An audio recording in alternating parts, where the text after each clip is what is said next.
So 4 games in and finally we are back home at the world famous City ground as Forest take on Sunderland. I can't lie, I'm excited about this one.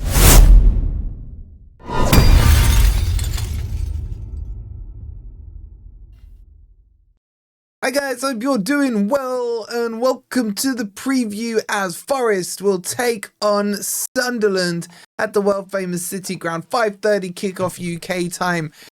And I've just stubbed my toe. Make sure you've hit the like button, you know the drill. Make sure you've liked as well. And go grab your tickets for 39p, 0.39 of a pound from Football Prizes, where you can win this signed Forest shirt by the whole squad. Insta prize wins of Hutchinson signed frame shirt, Ndoye signed frame shirt, cash giveaway of £1,000 as well as 100 other prizes. Go check them out. Scan this QR code or click on the link that's pinned in the comments. Football Prizes putting together some sick giveaways for Forest right now at a bargain price. All right, let's jump into this game, and I am extremely excited. I just feel like after that Betis game, I'm looking at this thinking, surely would you this win, the first win under Ange? I've been taking heat from all the opposition fans on this, and I just feel it's coming, and I just don't think it's just even going to be a little win. I think we're going to go and smash them. I hope so. Famous last words, right? But everything is lining up. I'm seeing good attacking football. I'm seeing chances being missed. Now, I've been frustrated by the chances being missed, but as the saying goes, if you're not making them, then you're probably not going to score them. So I'd rather they were missed. I'd rather they went in, but you know what I'm trying to say there, right? Keeping that positive vibe going. Now, in terms of Sunderland, they've started well in the Premier League. Couple of wins, couple of draws, even against down to 10 men. They were able to pull out a draw against Villa. They're actually doing very well. And there's some good players in there. They've got obviously Xhaka, the ex-Arsenal player there. The guy I really like is Rig. He's been playing okay for them, but I think he will kick on and be better. And they have a player sent off in Redondo, who was the left back who Forest were interested in the summer. He's going to be suspended for this game. So be wary of Sunderland is what I would say. They probably should run out of gas soon at some point. You'd like to hope this Saturday, but don't take this game too lightly like I'm kind of doing.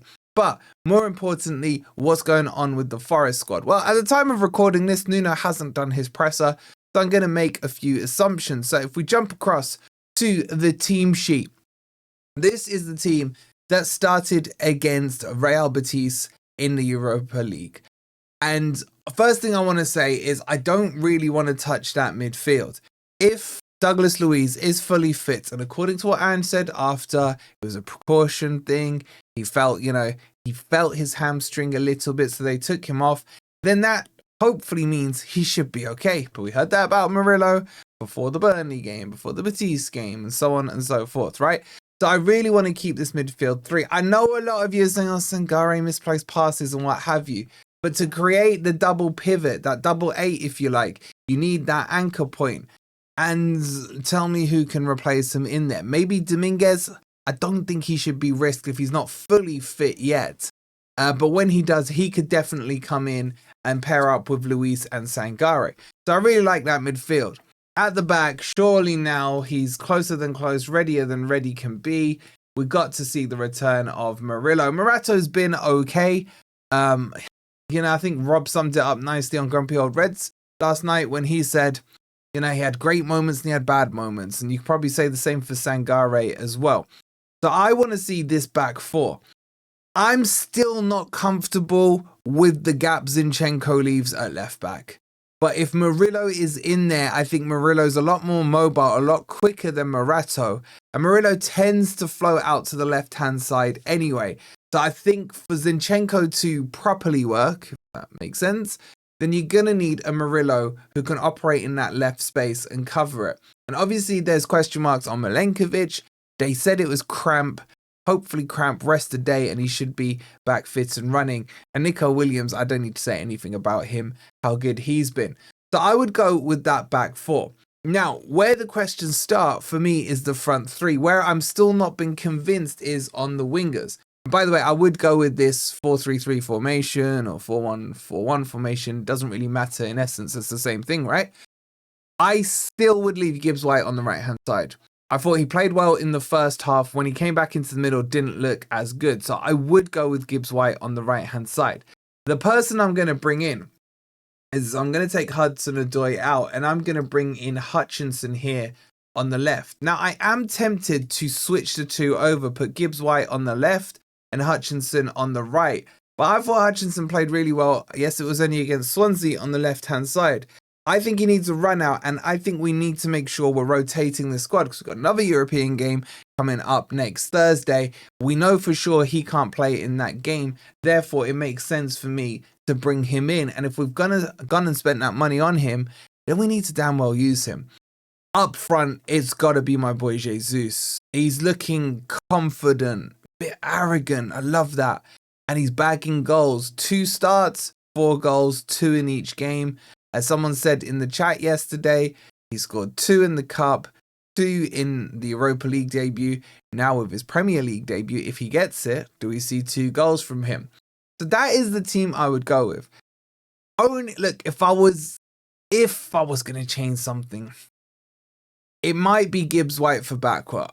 I agree with Rob. I think Rob was talking a lot of sense last night. Bakwa at the City ground, I expect to really cook there on the right-hand side. I'm 50-50 between him and Gibbs-White. Maybe Gibbs-White to be rested, then we can use him on Thursday. The point is, Ange has got options. But I've got to say, as much as I've hyped up Bakwa, so far, not impressed me just yet. He will come good. I'm not worried about him either. But that's the team I'm going with. Would you make any changes to what I'm suggesting?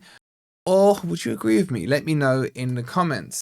So how does this game play out? Well, for me, on paper, on Angeball paper, we smash them. I think we should be going for 3s, 4s, maybe even 5s. And that's no disrespect to Sunderland. I just feel Forest are this close to hearing this noise, the clicking noise, and that should be coming towards someone. And what a better time to do it than the first home game for Ange at home. I love what he's done in the attacking third. I love what he's done in the midfield. Yes, the defense, little ropey, but it's not because of high line for life or anything like that. It's just organization-wise, it just feels a little all over the place. And again, these are pairings that we're seeing at the back four that are new and are fresh and have had a game or 2 together. So once Murillo's back with Milenkovic, they know each other's game inside out. So as long as that happens with that back pairing, I expect Forest to go quite heavy here. Look, I'm going to go for the scoreline of 3-0 or 3-1. I got a feeling we probably can pick up a clean sheet if we play things right.